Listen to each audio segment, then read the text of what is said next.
E aí pessoal, como é que vai? Tudo bem? Chegando aqui para fazer um alerta a todos nós que acreditamos sempre num Brasil melhor, num mundo melhor. Eu me refiro aqui às delicadezas, os mínimos detalhes que estão aí colocados neste momento que a gente passa na política brasileira. E aí, dessa forma, ela vai se expandir para o mundo todo, porque essa prática, se a gente não observar, ela é efetivada em várias localidades do mundo. Eu vou trazer uma metáfora aqui. Às vezes, quando você está jogando futebol, né, você vê uma partida de futebol, e acontece também nas nossas peladas, nos babas aí, seja praticado por homens, mulheres, mas vamos trazer aqui para o futebol. Às vezes, um indivíduo de um time comete uma falta gravíssima e ele é expulso. A tendência dele na saída, se ele não for alguém ético, aceitando a falta que ele cometeu, o erro gravíssimo que ele cometeu e saindo para cumprir a sua punição pelo seu erro, no caso do futebol, ele saindo do campo e sendo punido, tendo o seu time na coletividade ter que jogar com um jogador a menos dos 11. Então, um time fica com 11, o time dele fica com 10. Essa é a regra do jogo. Só que esse jogador que foi expulso, ele vai saindo do campo, tentando provocar um dos seus adversários, a fim de que ele também se inerve, perca ali o controle e seja expulso. Ok? Que ele seja expulso. Se esse jogador do time adversário tiver a maturidade psicológica suficientemente trabalhada para que não caia em tentação e não caia na provocação, para que o seu time não seja também penalizado com a expulsão, não é? Ele faz vistas grossas, abaixa a cabeça, sai da confusão, mantém a sua ética, enquanto aquele que falhou, aquele que cometeu o ato, né, não consegue atingir o seu objetivo. Né? Os demais jogadores do time com 10 também vão tentar minar, de preferência alguém que já tenha uma punição com cartão amarelo, tentar provocar para que fique igual em número. Mas só que se a gente tiver a maturidade psicológica que eu falei, esse time aqui da esquerda, ele vai ficar com os 11, ele vai ficar com os 100%. Enquanto o time da direita que teve um expulso, fica com 10. E se cometer mais erros, vai ficando mais distante ainda. E a gente se mantém no topo e termina a partida e se classifica para outra fase, e se classifica para o campeonato do ano que vem, seja Libertadores, seja Copa do Brasil, seja o que for, seja Sul-Americana, porque manteve a regra, manteve a ética. Enquanto aquele que cometeu a infração e tentou puxar o outro para o mesmo caminho que tortuoso, né, com mentiras, com inverdades, ele cai. Então por que eu estou trazendo isso? Porque esse quadro se reproduz na política e a gente tem que ter bastante cautela, bastante cuidado. Por quê? Nós estamos vendo aqui agora que com essas descobertas, né, incontestes das ações do Flávio Bolsonaro e a sua trupe e todo o seu círculo ali, as ações deles são funestas, são extremamente absurdas contra você, trabalhador, você, jogador ético. Muitas pessoas dizem que o dinheiro que foi aplicado num evento, vamos dizer assim, numa obra de ficção, o pessoal chama até obra de facção aí, eu prefiro chamar obra de ficção, né? Entendedores entenderão, né? Então, o fato de você ter aquele montante, aquele valor de 130 e tantos milhões investidos, se fosse algo salutar, né? A pessoa que aplica, né? Se eu estou aqui, eu quero investir aqui numa loja aqui ao lado, um exemplo. Ora, se eu estou investindo, eu quero um retorno de imagem, né? Retorno das mercadorias que eu vendo, da exposição das mercadorias que eu vendo, da promoção que eu faço, um retorno. Eu aplico todo comerciário, todo o empresário trabalha assim. O cara quer ver a sua marca exposta. Quando alguém investe um montante dessa ordem e não quer que seja exposto, já há aí um ponto a ser observado. A ficarmos de olho no que está posto ali. Mas só que, essencialmente, alguém que está patrocinando essa obra de ficção é alguém que está comprovadamente, inclusive, preso por atuações extremamente violentas aos cidadãos, ao sistema financeiro. É muito dinheiro. Por exemplo, alguém que diz que para que seja considerado a validação da sua delação premiada ou um abaixamento de pena, quer fazer uma barganha, meu Deus, dei risada, que ao invés de devolver 40 bilhões, devolve 60 bilhões. Então nós estamos falando de centavos.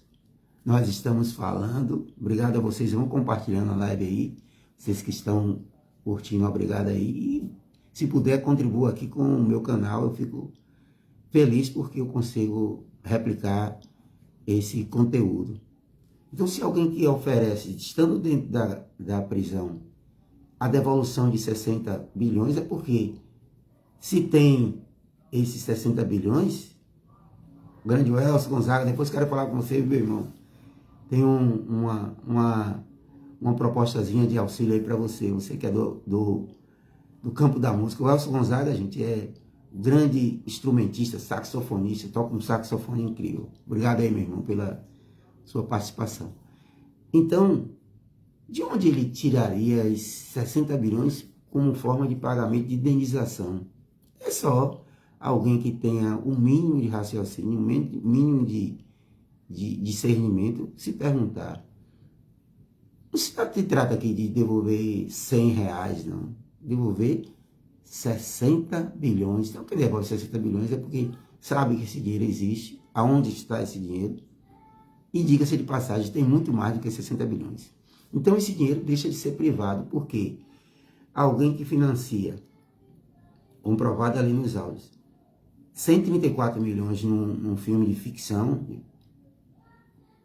certo? Ele vai querer um retorno. E esse dinheiro saía justamente dos empréstimos consignados, já foi comprovado, né, a conexão do escândalo desse Banco Master, esse escárnio que acontece sobre todas as óticas, o chamado Banco Master. Master é máximo, é topo, né? Imagine só, se esse banco fosse o mínimo. Então, esse dinheiro é subtraído nós, né? Eu sou aposentado, né? Eu, graças a Deus, não participei, mas eu me incluo como aposentado, apesar de não ter sofrido essa baixa, mas muitos conhecidos meus sofreram essas baixas nos seus empréstimos consignados. O sistema financeiro, quando você tenta aumentar o fundo garantidor, né, que é uma taxa que é paga pelos bancos, né, por instituições, como forma de ressarcimento num caso de ocorrências como essa aí, né? Há uma quebra de uma instituição, alguma coisa, o fundo garantidor é aquele valor que é depositado sempre para que se mantenha, alguém tem um prejuízo, você é ressarcido. Então alguém tenta aumentar a taxa de 250 mil reais para 1 milhão. Ora, 1 milhão, quem paga isso são os bancos, os bancos como o Banco do Brasil, Caixa Econômica, Itaú, Bradesco e tantos outros bancos pagam essa taxa. Então, olha que coisa, esse dinheiro dos 134 milhões está saindo daí. E a gente acha que é um dinheiro privado, como o Magno Malta fala, não vi nada demais porque era um dinheiro privado. Privado não, dinheiro público, dinheiro meu, seu, do povo, estava colocado aí. Entendeu? Dinheiro público para investir numa obra, e eu vou fazer uma jogada tipo a Bet, se bem que eu sou extremamente contrário a essa Bet, né? Mas aí eu digo a vocês, nada com você não, minha amiga Bet, a Bet que eu tô falando é outra. Mas eu vou fazer uma proposição para vocês. Bora ver aqui que por trás desse angu, né, ainda tem muito caroço, debaixo desse angu tem muito caroço. Tem muita coisa, tem muita gente envolvida. E é por isso que a maioria ou todos os candidatos de direita, de extrema direita, são contrários à assinatura de uma CPI ou de uma CPMI, ou de uma mista ou de uma simples, para investigar isso na sua raiz, na sua totalidade. Eles são contrários. E ainda tem gente que tenta jogar, dizendo que os partidos de esquerda, como o PSOL, como PCdoB, como o PT, não quiseram assinar as CPMIs. Mentira! Mentira! Eles quiseram. Agora as CPMIs, as CPIs que foram solicitadas para que fossem assinadas, era da nossa senadora Luísa Helena, que é uma substituta, né? Do nosso amigo Hollenberg também, e da nossa amiga Melchiona. Elas, assim que abriu, elas colocaram a CPI para serem assinadas, e eles não quiseram assinar. E o PT disse, vamos assinar aqui, essa daqui. Por quê? Porque a outra CPMI que foi colocada foi uma demagogia pelo tal do Jordi, um indivíduo que está envolvido em diversas coisas ruins que estão aí, não sou eu que estou dizendo, acessem aí as coisas que ele está envolvido. Então as pessoas dizem, não, essa aí não aceito. Como pode uma raposa tomar conta do galinheiro? Não vai. Então, gente, eu estou trazendo aqui como uma necessidade de observação, é justamente isso. Cuidado com as provocações. Cuidado, os deputados, senadores, os assessores, o povo como um todo que acredita nas ideias e nos trabalhos que são feitos em prol das minorias. E aí essa minoria é a maioria da população, que são os pobres, os negros, os LGBTs, os mais necessitados de apoio financeiro, né?